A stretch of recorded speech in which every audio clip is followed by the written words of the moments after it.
The Bread and Better podcast acknowledges the Yagara people and the Turrbal people as the traditional custodians of Meanjin, the lands on which we record today. We pay our respects to the Yagara and Turrbal elders, past, present, and emerging. This podcast is brought to you by Hey Al Productions.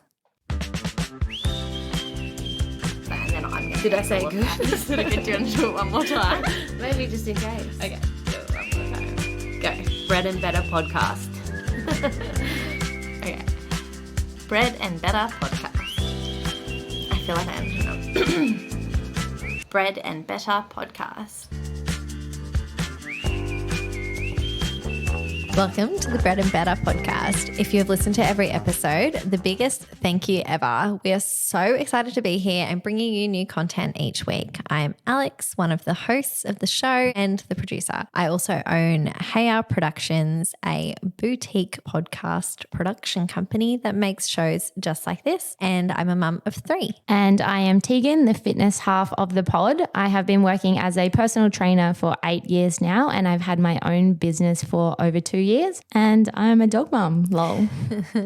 So we have been podcasting now for over 6 months, and I don't know how much truth there is to this, but I once heard that a huge percentage of podcasts never make it past 5 episodes. So we aren't stopping anytime soon. Please help us grow the podcast by leaving us a review on Apple Podcasts or by sharing something about the pod on your social media. So this week we're going to take you way into the future. Whilst we don't have a time machine, we do know that our movement habits now can be an indication of what our quality of life is going to look like in the future. So the theme of this episode is to explore a few things that we can do now to set us up to be eternally young, or at least feeling like we are still in our 30s when we are well into our elderly years. Age is just a number, right? I changed the segment because we are recording for the second time today. So the question is, it's a would you rather question.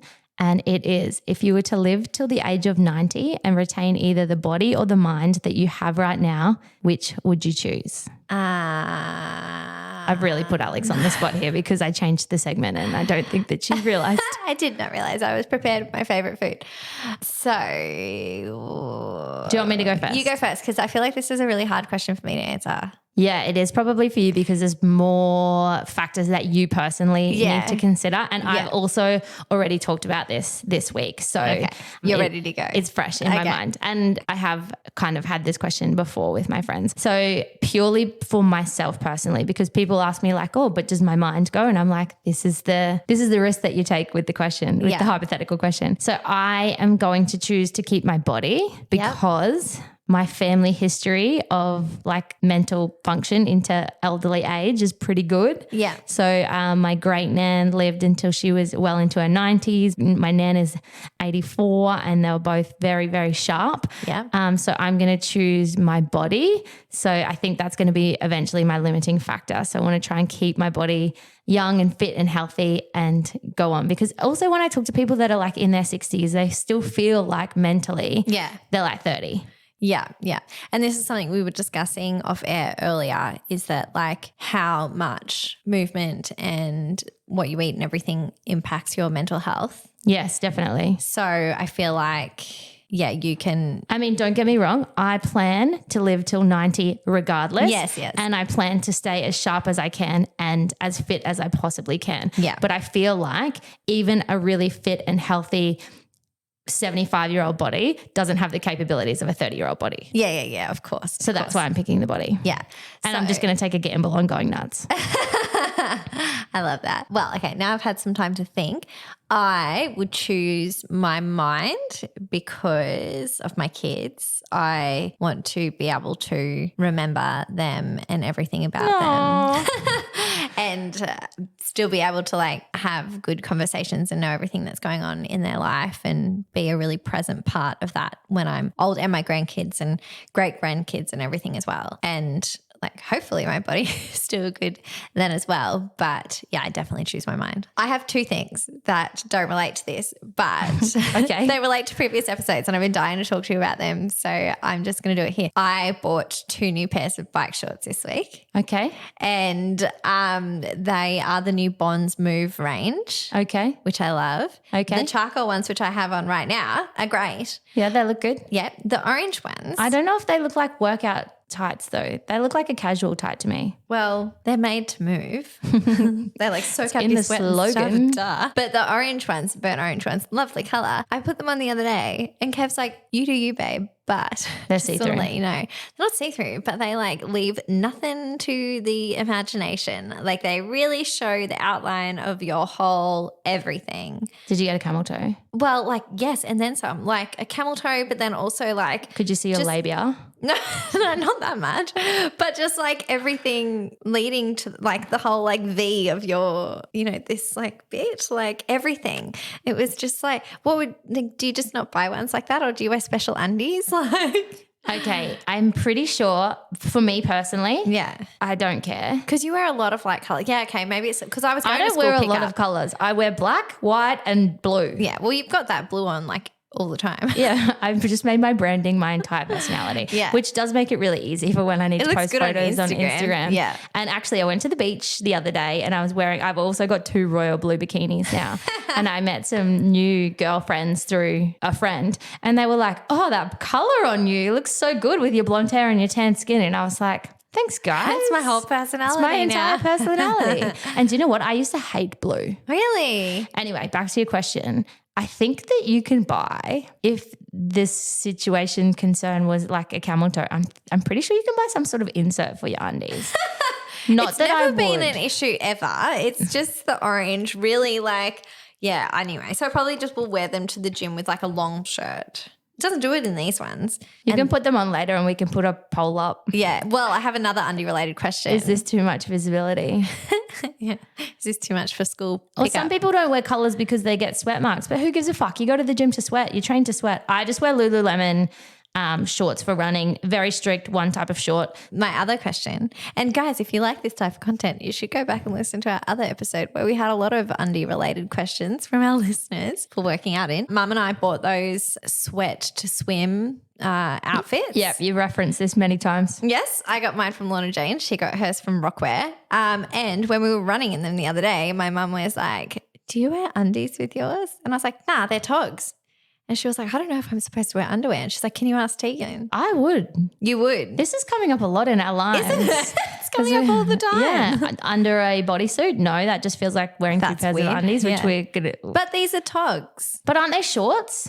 Yeah, but they're tog shorts. When you were a kid. Yeah, but sometimes I think like in my shorts, my undies are keeping everything in the right location. But they're not like, they're literally, maybe I'll try Is them there and a I'll show you. seam underneath? Yeah. Is that going to get up in your business? So when I ran in them, Or running without undies on, that just feels like it's going to be a bit dangerous. I ran in them and it was fine. Well, you run fucking 40 Ks in anything and I guarantee you're going to find areas that chafe. Yeah, they don't have like a seam that goes up into your vagina like normal shorts. They've Like, got the they're kind of diamond curved. sheen. Yeah, yeah. See, even when I have undies on with the diamond seam, I have to use 3B cream around that area to not get chafe when you're just running for really long periods. I think you're flirting with danger. Okay. I'll put some undies on. But then I have to swim in the undies and then run in wet undies. True. That doesn't sound comfortable. If you're a triathlete, let us know what you Well, do. I'll ask Carly, but I'm pretty sure she has undies on under a tri-suit. Right. Ask Emmy. I'll ask Emmy. Emmy and Carly, if you're listening, let us know. I reckon I'm going to vote yes. Okay. Yes to undies. You might be fine. Yeah. But you've got the swim and the bike and the run. But I reckon like 20 Ks is when like Julia gets underarm chafe, like people get toe chafe. It's just like there's gonna be some area on your body that's gonna going hurt. to chafe and you're gonna need 3B cream there. Okay. That's What's just- 3B cream? It's anti-chafe cream. Okay. This is something that I'm super passionate about. I would also recommend going back through the Darling Shine episodes and listen to Longevity and the Secrets of the Blue Zone with Marcus Pierce, which talks about longevity as well. And I do reference that a few times as we go through this episode. So if you do enjoy this episode, I would 100% recommend that you go and listen to that Darling Shine episode as well. So I think to start off the episode, it's most important to talk about intrinsic motivation. And I think I've touched on intrinsic and extrinsic extrinsic motivation before in previous episodes, but intrinsic motivation is like internal. So having something within us to motivate us to take care of our health and fitness. And for me, a massive driver is to be healthy, fit, and able as possible in old age. And I don't think that people think about this enough. And I actually shared on my Instagram stories, and I'll try and find it again so that I can post it when this episode airs.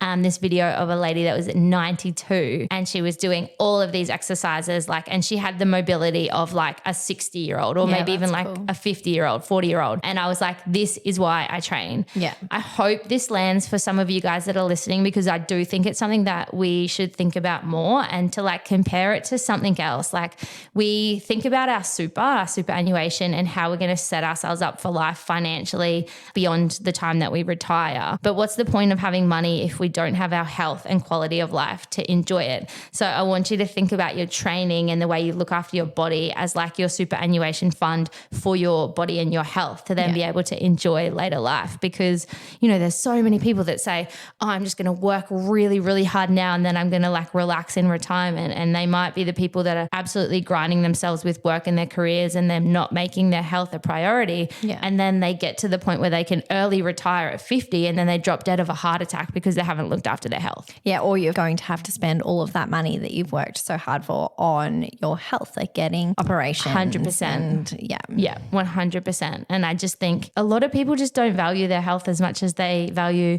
their money or their career and things like that. But if we don't have our health, we don't have anything. Yeah. And I definitely agree that it's not something that people think about a lot, because obviously when you're younger, you kind of take all of that for granted. If you are a really healthy person or, you haven't really had any issues pop up. Yeah. And I think that's, and I do hear that dialogue a lot. Like people say like, oh, I've always been able to eat what I want and I don't really have to move and I've maintained my weight. But it's not just about maintaining your weight. No. And like definitely, and those things will creep up on you. So people just go like thinking that their body's going to keep operating at that level, which is probably not even optimal. They just don't even know the difference forever. Yeah. And it's just not the case. Or they've got a really fast metabolism now and they assume that it's going to be like that forever, but then things change. Yeah, totally. There's so many people like that. So I have like a really clear picture of what this looks like, and this really, really motivates me because I've had really positive role models with my nan and my great nan. So my nan is 84. Wow. And she is just so incredibly active, and she like lives in a resort style living, and like her whole calendar is booked up with what sort of exercises she's doing, and she can get down on the floor and play with her great grandkids. And, I had her stay at my house and she was just sleeping on a mattress on the floor, and it's not like we need to help her get up and down. Like she gardens, there's absolutely no stopping her. Like actually, I need to tell this story about my nan. Yeah. So my mum messages me and she says, ring your nan today and ask her if anything exciting has happened recently. And I was like, okay, I'm intrigued to hear about this. And mum's like, not good exciting. Oh. And I'm like, is she okay? And she's like, yeah, she's okay. And I was like, that's thanks. Yeah. Anyway, so I ring Nan and she tells me this story. So she lives alone, and my mum is always like, shut the doors, a snake will come in. Yeah. Anyway, my nan goes to the toilet. This is in Toowoomba, and she feels this thing wrap around her ankle. What? She didn't have the light on at nighttime. She was watching TV. Anyway, so she like jumps back and turns on the light, and then there's this snake and it's like rearing up. Oh my God. Anyway, it's in the bathroom. So she like slams the door and she grabs and she says slacks off the bed, and she like jams them under the door, and then she gets a towel and she like blocks the towel in. Actually, I think she like stared at it for like 10 minutes and she was like, well, I need to watch where it goes. So she's on the bed, it's in the ensuite, and like I would have just been like, fucking see ya. I'm out of the house. She's Same. like, she's so independent and like forward thinking enough That's that so she's smart like, that she was I've like, got to see where it goes. Yeah. Anyway, this guy comes and he's like, that's the second deadliest snake in Australia. If that hadn't bit you, you would have been dead. Oh my God. And it like had wrapped around her ankle. And when they like took the towel off the door, it was right there. It had already gotten through the slacks. Oh. Anyway, she's just like, oh yeah, so now I'm really watching where I walk. And I said, your mother said, and she said, your mother said, make sure you shut that door. I said, yeah, I hate it when she's right. And Nan goes, me too.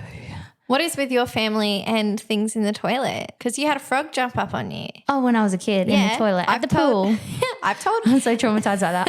I told the kids, and now they're like terrified to go to the toilet anywhere in case a frog jumps on them. That trauma has stayed with me my entire fucking life. They've told everyone they know. It's literally like one of the little stories in their sure rotation. A lot now. of people have had a frog jump on their bum before. It was Quite. at the pool. So Yeah. like my fear is mostly around outdoor toilets. Your fear is going very specifically to public pools and I flush before I go to case see. there's a And frog. sometimes I try to just hover in public toilets anyway. Yeah. Anyway, so my nan, she's very, very fit, very active, and just absolute role model for me in what I want to be when I get older, because her quality of life is awesome. She can still travel. She can do anything that she wants. travel's a big one. Yeah, they can take a bus from their resort style living. And she's like, they take 40 people here. And I said, oh, you're going to go? And she goes, don't be silly, Tegan. Do you know how long it takes to get 40 old people on and off a bus?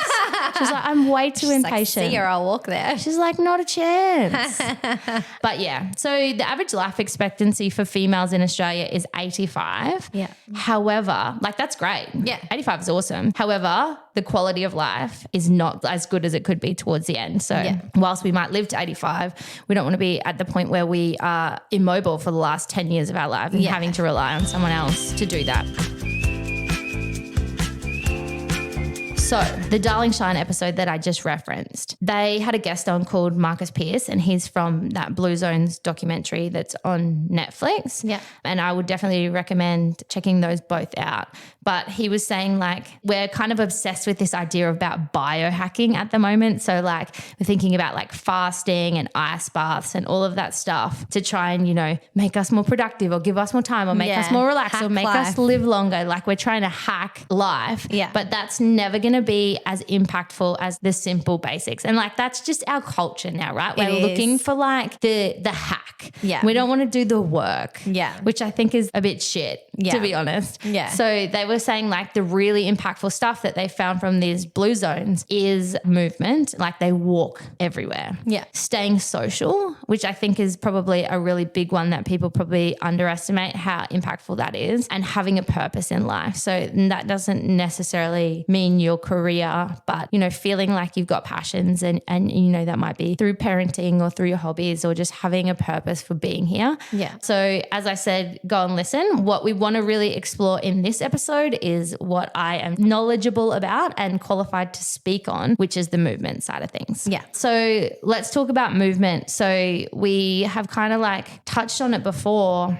What is good movement? And I always say any movement that feels good for you is good movement. And if you need to like find ways to motivate yourself that it's not necessarily like your mobility as you get older, like it might be really motivating for you to think about how you're going to play with your kids and your grandkids as you get older. And there's an ad out there and I need to find, I don't even know what company it's for, but it's like this granddad and he's in the garage and he's doing these kettlebell pulls. Yeah. And he's doing these kettlebell pulls all the time. And then it like zooms to the next image and he's lifting up his granddaughter to put the star so on the cute. Christmas tree. And like that's his motivation to be able to move and to keep doing that. So to think about any movement that feels good for you and like what is your motivation? What is your why? And for me, like this is a huge why. And it might land for some of you, it might not. But if you start to think about what you want out of life, and what, you know, not having the health to be able to do that thing that really motivates you, then that might tap back into, you know, your why and why you want to do things. Yeah. Yeah. It's really interesting because like thinking,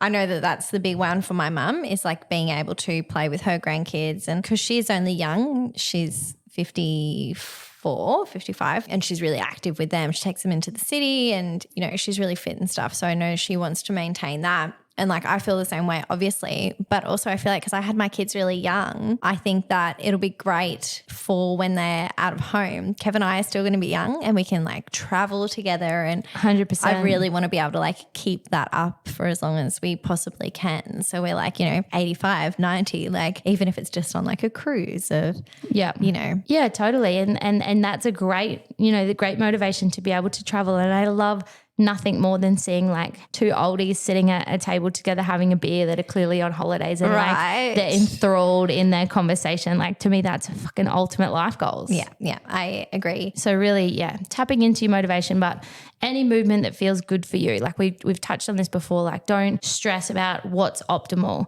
If the option is you doing weights and you hate weights and you'll only ever do it once a month versus doing a Pilates class that you love and you're going to go to 3 times a week, the Pilates class is the obvious option. Yeah. Because you're going to get consistency. But if we're going to talk about what's really optimal, weights training is. Yeah. And we've touched on this before. Obviously, it is the best way for us to build strength and to build muscle mass, and we load our bones, which is really important as we get older, especially as women. Like we get more susceptible to things like osteoporosis, which if we have nice strong bones, because when we're loading our body through weights, our bones get thicker and stronger. So weights training is always going to be the optimal way to train, but you can still get resistance training from other forms, things like Pilates and bar and yoga to a lesser extent, which is going to help with your flexibility and your mobility. Yeah. Weights training is really important.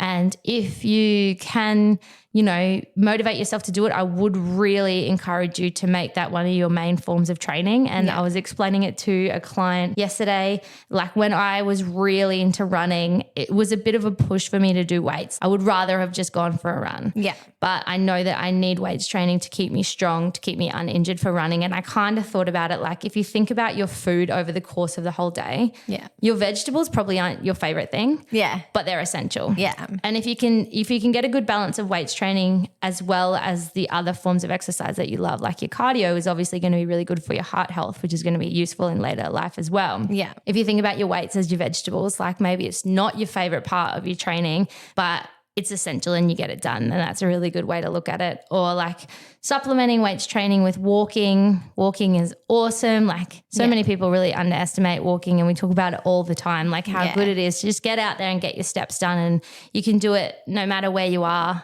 in the world usually. You can do it with friends. You can do it with friends, like a great social way. Kids on scooters. It's a great way to explore new places. It's a great way to explore your city or your town if you haven't been around. So walking is obviously absolutely fantastic. And that's one of the big things that comes out of those Blue Zone documentaries is that they just walk absolutely everywhere. And there's these old people walking up all these flights of stairs. And we get comments all the time because our kids will walk anywhere and walk for like 10 Ks.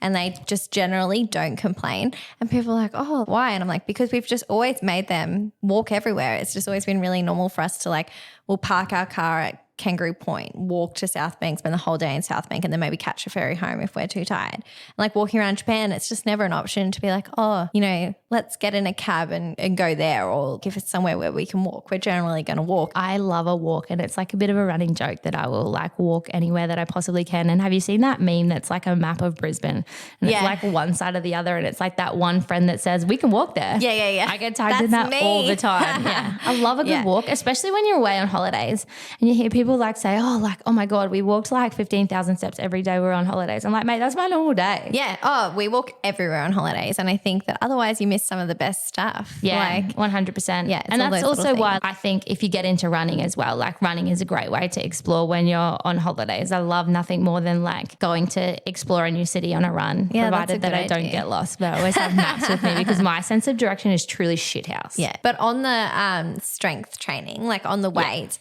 even if you hate doing weights, I feel like, because weights is not my favorite thing, but I have started doing it. And I think that one of the good things with it is like you might have to force yourself to do it at first, but it's rewarding. Very rewarding because you can see your progress. Yeah. Like on how much you can lift. So you might start with like 2 kilos, but then in a few weeks you might be able to lift 5. And so it's a really like, it's a really visible way of tracking your progress. Yeah, you're getting a lot of positive feedback to improvement. Yeah, whereas I feel like with swimming, some days I'll swim and have the best swim of my life, and then like a few days later I'll have like a shit swim. So it's like that's different kind of. Yeah. It's running as well. It's such a mind game. Yes. Whereas I feel like strength training is a little bit more consistent. Like sometimes you might be tired, but I feel like that's a big reward to keep going. And it's especially the more you do it. Especially at the start, like there is this concept called newbie gains, and that you progress so quickly in strength and you progress so quickly even in your muscle mass development. that you do, you get a lot of positive reinforcement. Yeah. And that's actually how you should be training. Like that's that concept that we've talked about before of progressive overload. Yeah. In that every time you're going in to do weights, you want to be doing a little bit more, whether you're going a little bit heavier or you're doing more reps or more sets, to make sure that your muscles are constantly getting that stimulus to keep developing. Like if you go into the gym and you do the same weights and the same rep ranges every single time, you're only going to get to a certain point. Yeah. But yeah, like you said, and it is. And I think the other thing to remember is, we've talked about it before, is that you don't get discipline from motivation, you get motivation from discipline. So once you get into your weights and you start seeing those results, then you are really motivated to go. Yeah. And now, like I said, when I was really into running, like I do weights twice a week, 2 full body days just to keep me strong enough to run. Now I do 5 days a week, and it's like going to an adult playground for me. Like I train with Laura and on a Thursday, and sometimes I'll message her and be like, I just get so excited the night before just knowing I get to go to the gym tomorrow. And she's like, yeah, righto, weirdo. This is so funny because I've been going to the gym with my friend Maria, which I mentioned. We went to that class and that was not it for me. Not it. It was good for her. She's obviously a lot stronger than me. But then we've been doing like our own little kind of routine with the machines, and it's 100% like way more our thing. We get to chat the whole time. And yeah, I already felt like a little bit stronger the next time that I went. Yep. So I think the other thing with it is, like you said, finding a way that works for you. So because I'm such a social person, going with a friend, it's like a social event. And last night when we got to the gym, we were both like, oh my God, I've been looking forward to this all week. Yeah, I love that. Like even just to hang out, we don't often get that time, you know, there's no kids around or anything. It's just like literally the two of us chatting. Yeah, I love that. And you get a lot of time resting between sets when you do weights. Yeah. I guess if you are someone that's never done weights training before, like it can be pretty daunting. And I always say like start somewhere like F45 if you don't feel like you know anything at all, or start with a coach, and someone like myself can write you a program, then those little demonstration videos to say exactly what you're doing and where you need to go. Or probably the optimal thing would be, if you can afford it, to get a PT that's going to show you exactly what to do and make sure that you are really safe. So those, you know, that's an investment. Like you might think, oh, I've got to spend money on it, but that's an investment in your future. And it's setting you up for success as well, because if you are going with someone who's qualified to show you what to do, then you're not going to injure yourself and stop doing it. Yeah. I think money spent on health and fitness, you just need to look at it as an investment. All right. So I think it's probably a good idea, like you were touching on before, is that people think like, oh, I'm, you know, feeling really good now and nothing's going to change, and I'm just going to be able to maintain this. But especially as women, and we're going to talk about women because most of our listeners are women and that's our target market. But we got to remember that we're going to go through menopause. Yeah. So we need to think about what's going to happen when we go through menopause and how we can set ourselves up for that now as well. So women often reach menopause and feel like they haven't significantly changed their movement or their nutrition habits. However, they're starting to gain fat. Yeah. It's a really common dialogue. They often feel like this is mostly around their belly, which is actually very valid due to a decrease in estrogen, changing where they store their fat. However, there are more factors at play and we really need to consider them. Like you can't just go, you know, I'm going through menopause and that's the reason that I'm gaining weight. There's probably a lot more going on. So while some research shows that individuals with repressed estrogen have lower levels of spontaneous, vigorous activity,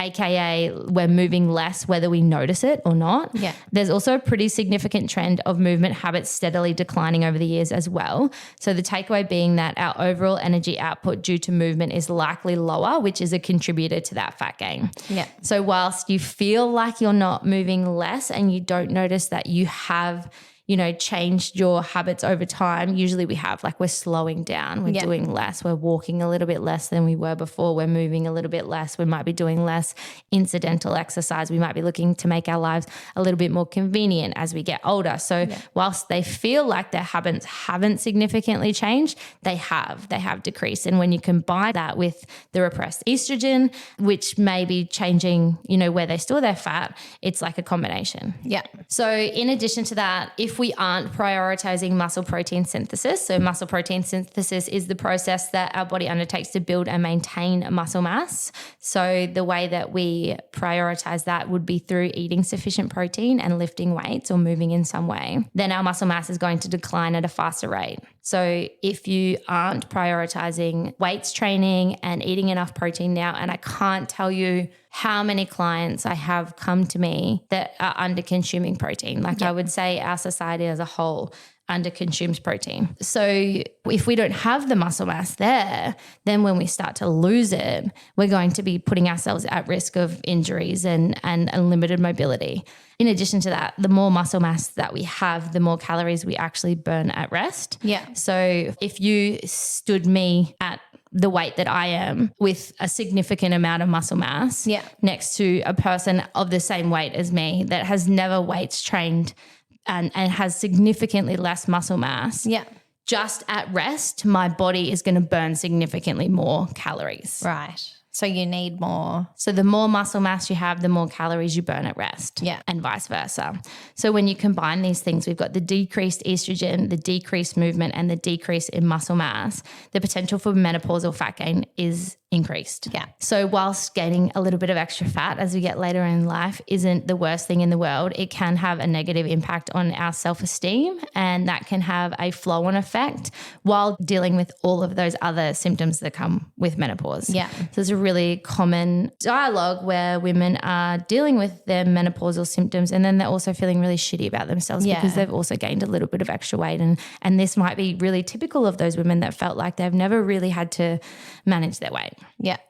So it's just not, so that can be why that happens. And that's why it's important for us to set ourselves up now with movement habits and with protein intake. On the protein thing, it doesn't have to be just meat, right? Like it can be different vegetables and stuff like that, or should it be predominantly meat, or is that too controversial? Well, it is a little bit controversial, but I would always recommend that people eat meat because red meat is like the most abundant micronutrient food that you can eat. It's got like heaps of micronutrients in it as well as the protein. So just to touch on it really briefly, like not all protein is created equal. To have a complete protein source, it needs to have the 9 essential amino acids. So things like beef, fish, eggs, or whey protein powder, vegan protein powder, they all have 9 essential amino acids to make a complete protein source, whereas things like beans might have 5. Yeah. Okay. And then rice might have 4. You might be able to combine them to have a complete protein source. But if you are a vegetarian or someone that doesn't like to eat a lot of meat, I would really look into that more to be able to get the full benefit. But not all protein is created equal. However, for most people, like, do we even want to get that nitty gritty? Do we just want to make sure that they're hitting the main threshold? And like with protein, I think I've said it before, it should be 1.6 to 2.2 grams per kilo of body weight. And people would say, like, say a 60 kilo person's calculated that out, so they're going to have about 120 grams. That doesn't mean you're having 120 grams of chicken in your day. Yeah. Like you might have 120 grams of chicken and that might contribute 20 grams of protein. And don't fact check me on that because that's just pulling it out of my mind. Yeah. But it is significantly more than most people think that they're consuming. That's a lot more than I thought. I genuinely would have been like, oh yes, that's a big piece of chicken that ticks off I wouldn't think just to break it down into. For most people to hit their goal, they probably need to have a protein source at every main meal and maybe even another protein source like as a snack. And for that muscle protein synthesis, and you can do more research on this if it is something that interests you, or you can message me, the more times you hit your protein over the course of the day, the better that occurs. So really, it's not just about having it once per day. Like if you were to have a minimum of 25 to 30 grams over 4 feedings over the course of the day, you're going to get much better results with your muscle growth and your muscle retention. Okay. Can you give us a quick example of something you can have for protein in the morning other than egg? You could have protein powder in oats. Yeah. You could have protein yogurt. Eggs is a good one. Cottage cheese. Even, and the thing with protein is to be aware of like gimmicky things where people might be like, oh, have this protein bar. It's 12 like grams. Me with my protein balls. There's no fucking protein in those protein balls. Which I didn't realize until you were like reading a label.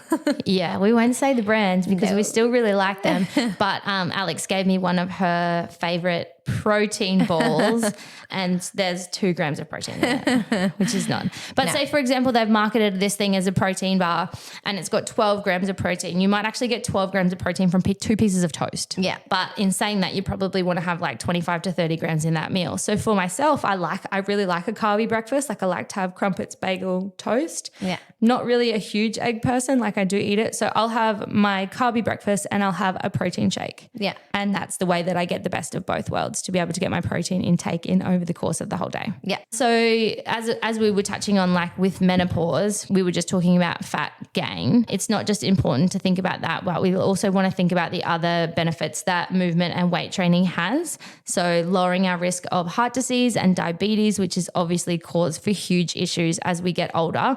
It's pretty obvious that not contracting a lifestyle disease is going to increase our quality of life as we age. I don't think I really need to say much more about that. I've already touched on this. So stronger bones, muscles, and joints. When we weight train in particular, we strengthen all of these. So a long history of weight training as a woman means that we're going to be constantly loading our bones and means that they will be thick and strong when we're older, reducing the risk of osteoporosis and frail bones that could break if we have a fall. So strong muscles, joints, and ligaments is pretty obvious. It's going to allow us to do more unaided, like things like being able to get up, out of your chair, things being able to get in and out of the shower, like get out of bed. Like these are really, really basic tasks that people lose the mobility to do. Can I ask a question on Go the on. bones? What about calcium intake? Is that really important as well? Like for strong bones? Yeah, definitely. If we were to like simplify things, I think sometimes when you give people too much information, they're like focusing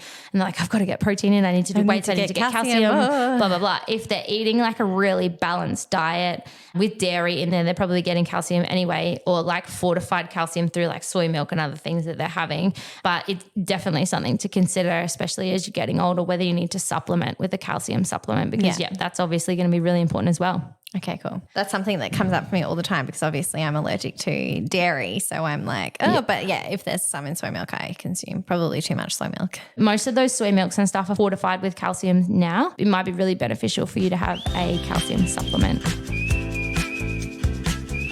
And then there are all the other non-physical benefits as well that come hand in hand with being an active person. So better brain health, which is physical too, but better brain health is obviously important. And, Alex was just referring me to a podcast that was talking about the links between movement and nutrition and mental health as well. Better mood, better self-esteem, and more freedom because we're able to do what we want to do. Yeah. So just to give you something tangible to take away, which you probably already have got plenty of that out of this episode. I think that you've given a lot of tangible tips. I feel like, I get to edit it, so I listen to it like 10 times, but I feel like people might want to go back and listen to some of these tips because you've... Well, I'm going to do a summary, so... Oh, okay, let's go. There we go. Let's summarize it.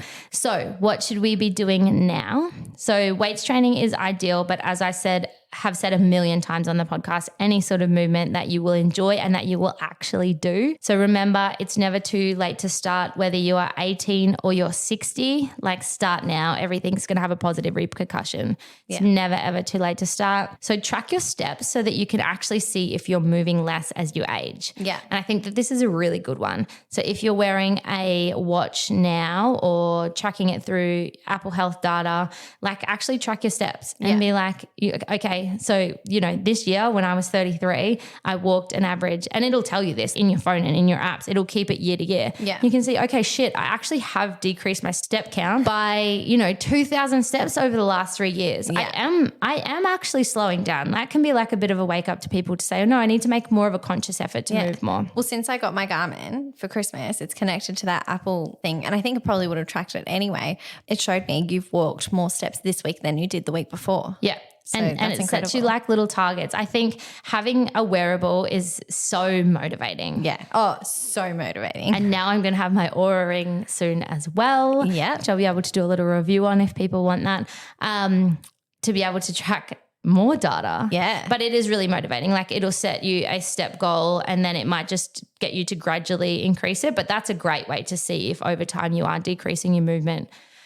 Start consuming adequate protein now and make it a habit. So protein intake shouldn't be something that we focus on when we're working towards an aesthetic goal. It should be the norm. Yeah. And I really try and stress this to my clients when they say like, oh, I just don't really like protein. I'm like, I'm not just saying for you to consume protein now.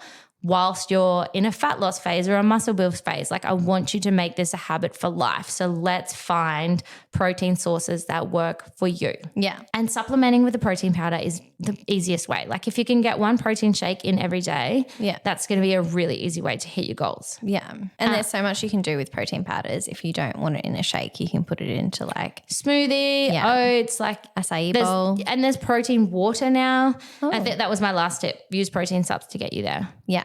Protein bars, question mark over those, because they do contain those sugar alcohols which can upset your stomach. Yeah. So if you are someone that's having a lot of those and you have GI distress, that's probably why. But I would look at like, you know, finding a whey or a vegan or a protein water supplement that you really like, and that's just going to be a really easy way to increase your protein intake. Yeah. For life. All right. Well, I think that there's so much valuable information in there, and I can't wait to share this with people. There's so many great tips that we can all take from this, and that seems like really easy things to apply as well. So to wrap it up, Tegan has a top tip for us. I do have a top tip. Hit us with it. I think this is related as well, and this is about longevity for your mind. And I won't get too woo-woo because I know Alex doesn't like when I get too spiritual, but to start a gratitude practice. And I fully believe that practicing gratitude will change your life, and it's something that we could all focus on a little bit more. And as we get older and we can really appreciate what we have, that's going to go a long way towards our longevity as well. Yeah. So if you don't know already what gratitude is, it's appreciation for what you have and thinking about, I really like the way that Hugh explains it in the Resilience Project, and Hugh's from The Imperfects is one of our favorite podcasts. Favorite. Yeah, and hopefully future podcast guests, but he on the Resilience Project talks a lot about gratitude and empathy and mindfulness, and the way that he explains it is really practical and it's not super spiritual. So he explains gratitude as like, if you think back over the last 24 hours, what 3 things went really well for you? And that's kind of how I've adopted my gratitude now as well, because if you think about gratitude, like you really want to embody it and feel how you feel in that moment. And if you say to someone like, what are you grateful for today? They could be like the beach or my dog. And they are grateful for those things, but they're not really embodying that feeling. So I do a gratitude practice every morning with 2 of my girlfriends, and we do things from the last 24 hours, and it'll be like dependent on how we're feeling. Like sometimes we'll be like, most of the times we are actually literally overflowing with gratitude. And it might be like, yesterday my client said this, or I had this time with my partner, or this, this thing happened in my life. And just the change, like you just start your day on that really positive frequency of focusing on absolutely everything that went well for you in the last 24 hours. And it's so specific to you. Like your gratitude should be something that really only you can say. And just the way that sets you up for a completely fucking different day is truly magical. So I would challenge people to give this a go. Pick a friend that is really aligned and message them 3 things each morning that went well for you in the last 24 hours, and just see how your outlook on life changes. Yeah. Because I had to do this activity the other day for my business coaching container, and I had to think about things that didn't go well for me in 2023. Or things that did, and then things that didn't. And I was like genuinely stumped on the things that didn't list. Yeah. And like some shit's happened. Yeah. But like I'm just like operating from this place of like overflow of gratitude. And I was like, fuck, I really don't focus on those things. Like I really, really don't. So I think going a little bit on a tangent here, but try a gratitude practice. And if anybody starts this and they're feeling really good about it, I would love you to message me and tell me about it. That's a very good tip. Thank you for tuning into this episode. We hope it's really got you thinking about what you can do now to set yourself up for a long and abundant life. So thank you for listening to my TED Talk. As you can tell, this is something that I am really passionate about, and I hope you guys are still here with us on the podcast when we're all old. I can't wait to discuss everything we're going through when we're older. I think it's going to be very interesting. So to help the podcast thrive into our old age and its old age and ours and yours, please send this episode to someone you think will get value from it. If you enjoyed this episode and menopause in particular is something that you are interested in learning more about, head over to Hey Our Productions' latest podcast, The Periodical Pod, available wherever you get your podcasts. Yay. Thank you for listening. Thanks, guys. Bye.